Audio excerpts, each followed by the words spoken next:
بسم الله الرحمن الرحيم. ازيكم يا بنات؟ عاملين ايه؟ يا رب تكونوا بخير. النهارده ان شاء الله هنعمل مع بعض حاجه حلوه سهله وسريعه، وفي دقايق هكون خلصانه معاكم.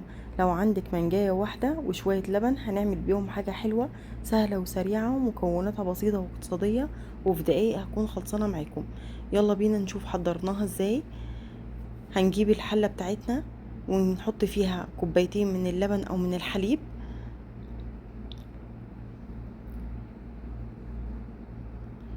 هحط كمان معاهم ربع كوباية من السكر، وطبعا احنا اتفقنا السكر بيكون حسب الرغبة، عايزين تحطوا اكتر او اقل على حسب ذوقكم انتم، وتشوفوا عايزين كمية السكر قد ايه. هنحط معلقتين كبار من النشا ونص معلقة صغيرة من الفانيليا. انا هنا الفانيليا استخدمت فانيليا بودر، ما تحطوش فانيليا سايلة عشان ما تغمقش معاكم لون اللبن. وحطيت معلقتين كبار من الكريم شانتيه، بيدي طعم حلو جدا مع المهلبية اللي احنا بنعملها دي، بيخلي طعم المهلبية في حتة تانية خالص. هنفضل نقلب كده المكونات كده كلها مع بعض على البارد لحد ما كلها تدوب مع بعض. بعد ما خلاص اتأكدت ان كلها دابت مع بعض هنرفعها بقى على النار، على النار هادية خالص لحد ما القوام بتاع المهلبية يتقل معايا.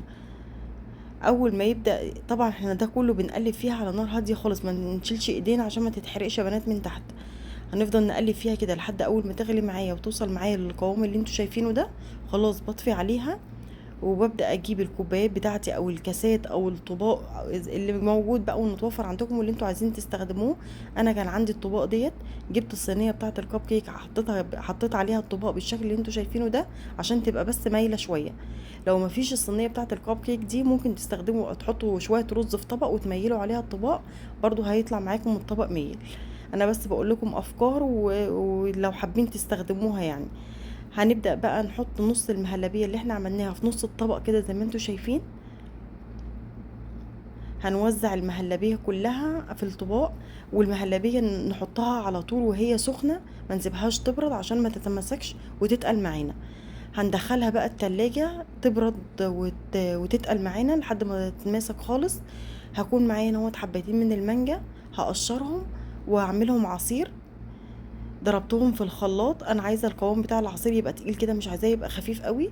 حطيت معاهم معلقتين اتنين سكر بس يا بنات، المانجا كانت مسكره واحنا حطينا سكر في المهلبيه، فعشان بس ما تجزعش معايا كميه السكر كلها فاستخدمت هنا في عصير المانجا معلقتين اتنين بس.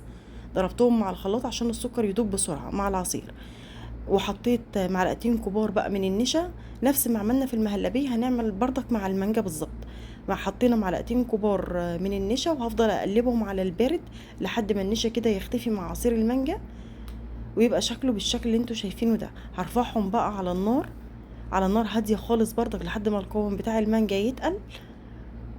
هوريكم دلوقتي، شايفين ده كده خلاص كان تقل بقى معايا بعد ما رفعته على النار ووصل معايا بالشكل ده.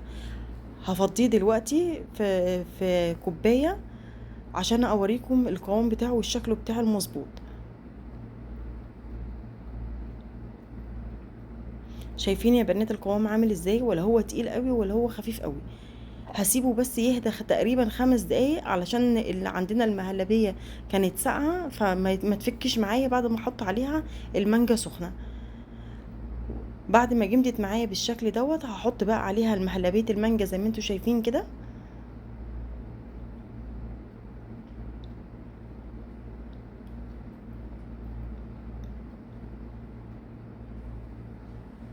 بجد حاجة حلوة سهلة وسريعة والله في 10 دقايق بالظبط كانت خلصانة يا بنات، وحلوة جدا. ولو هتعملوها ضعفوا فيها المقادير لان بجد من حلاوتها هي فعلا خلصت في نفس الوقت. هندخل طبعا خلاص بعد ما حطينا المانجا دخلتها التلاجة، وبعد ساعتين كانت خلاص المانجا بقى تماسكت وبقى شكلها كده زي ما انتوا شايفين. هبدأ ازينها بأي حاجة موجودة عندي.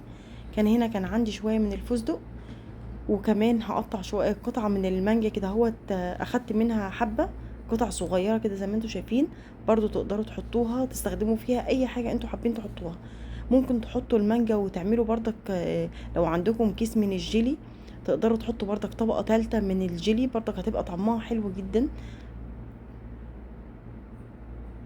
لو عندكم كمان ورق من ورق النعناع وعايزين تزينوا بيه برضو بتبقى حلوة جدا في الشكل، لو جاي لكم ضيوف او اي حاجة وعايزين تعملوا حاجة سهلة وسريعة، بجد حلو جدا. والطعم والله يا بنات تحفة. جربوها وشوفوا الوصفة وقولوا لي رأيكم فيها، ولو عجبتكم قولوا لي عليها في الكومنتات. وكده خلاص انا اكون وصلت معاكم لنهاية الفيديو، اتمنى يكون عجبكم، وان شاء الله اشوفكم في فيديو جديد ووصفة جديدة.